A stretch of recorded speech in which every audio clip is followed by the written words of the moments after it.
কত মানুষের রাতের বেলায় স্বপ্নদোষ হয়, কে এমন আছে যে যার হয় না? সবারই হয়।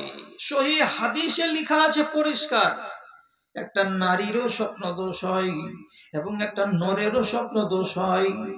স্বামী স্ত্রী যদি মিলিত হয় তো তাহলে যেমন তাদের উপরে গোসল ফরজ হয়ে যায়, তেমনি স্বপ্নে দেখার পরে যদি তার শরীর থেকে পানি নির্গত হয় তাহলে আপনার এবং আমার সবার উপরে গোসল ফরজ হয়ে যায়। পানির মতো ধীরে ধীরে বের হয় না, কিংবা পেশাব যেমন হয়ে বের হয় ওই রকম হয়ে বের হয় না, বরং অতি দ্রুত গতি সম্পন্ন হয়ে বের হয়।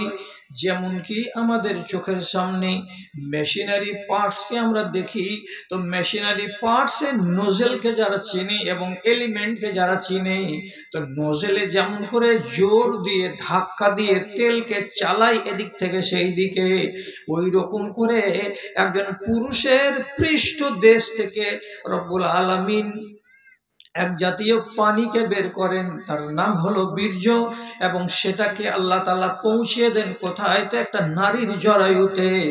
আর ওই এক বিন্দু বীর্য থেকেই আল্লাহ তাআলা বলছেন আমি তোমাকে তৈরি করলাম। এটা কত দুর্বল, দুর্বল কত তো গোড়াতে বলেছি যে হাসতে হবে না। এটা যদি উচিত জায়গাতে পড়ে তাহলে একটা মানুষ পয়দা হবে, আর যদি উচিত জায়গাতে না পড়ে এ তো বরবাদ হয়ে যাবে, কোনো কাজে আসবে না। যেমন কত মানুষের রাতের বেলায় স্বপ্নদোষ হয়, কে এমন আছে যে যার হয় না? সবারই হয়। সহিহ হাদিসে লেখা আছে পরিষ্কার, একটা নারীরও স্বপ্ন দোষ হয় এবং একটা নরেরও স্বপ্ন দোষ হয়। স্বামী স্ত্রী যদি মিলিত হয় তো তাহলে যেমন তাদের উপরে গোসল ফরজ হয়ে যায়, তেমনি স্বপ্নে দেখার পরে যদি তার শরীর থেকে পানি নির্গত হয় তাহলে আপনার এবং আমার সবার উপরে গোসল ফরজ হয়ে যায়। তাহলে একটা মানুষের স্বপ্ন দোষের কারণে যে বীর্যপাত ঘটে, তো সেখানেও তো 5 ফোঁটা 7 ফোঁটা 10 ফোঁটা বীর্য বেরিয়ে কাপড়ে লেগে যায়।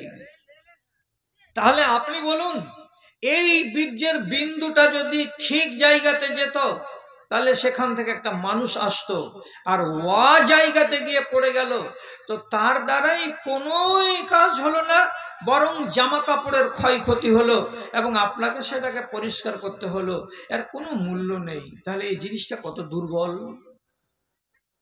আবার এই দুর্বল জিনিসটা যখন যথাস্থানে পৌঁছে গেল তখন আল্লাহ রাব্বুল আলামিন ওখানে তাকে 41 দিন একই হালাতে রেখে দিলেন সাদা করে, আর 41 দিন আল্লাহ তাআলা তাকে রেখে দিলেন লাল করে রক্তের আকার নিয়ে।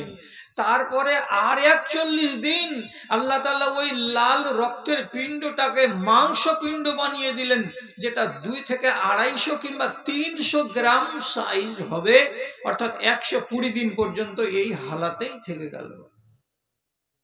এটাও জোফের মানে কমজোর, কিছু নেই, মায়ের পেট থেকে সেটা পড়ে যেতে পারে, যদি পড়ে যায় কোনো কাজ দেবে না, কিছুই হবে না, এবং তার গোসলও নেই, তার জানাজাও নেই, তার কাফনও নেই, তার দাফনও নেই, যেহেতু 120 দিন আগে পর্যন্ত শুধু মাংস পিণ্ড, এটা মাংসের টুকরা। এইবার আল্লাহ রাব্বুল আলামিন তার ফেরেশতাকে বলছেন যাও, যে নারীর পেটে 140 দিনের এই 300 গ্রামের ওজনের মাংস পিণ্ডটা আছে সেখানে এই রুহটাকে নিয়ে গিয়ে রেখে দাও। ওই মাংস পিণ্ডের ভেতরে রুহটা যেদিন ঢুকে যাবে সেদিন থেকে ওই মাংস পিণ্ডটা আস্তে আস্তে করে নড়াচড়া করতে লাগবে, আর যেমনি নড়াচড়া করতে লাগবে মা টের পাবে যে পেটে বাচ্চা আছে, বাবা টের পাবে পেটে বাচ্চা আছে, পেটে হাত দিতে গেলেই বুঝতে পারা যাবে যে হ্যাঁ পেটে বাচ্চা আছে। এ বেচারি দুর্বল, এখনো দুর্বল। এই জন্য রব্বুল আলামিন আবার বলছেন যে ও পেটের মেহমান, 10 মাস তোমাকে তোমার মায়ের পেটে রাখার পরে তোমার হাত পাকে নেড়ে ছেড়ে তুমি যে দুনিয়াতে আসতে পারবে, তো সেই ক্ষমতা তোমার নাই, তুমি এত কমজোর। তখন আমি কি করলাম?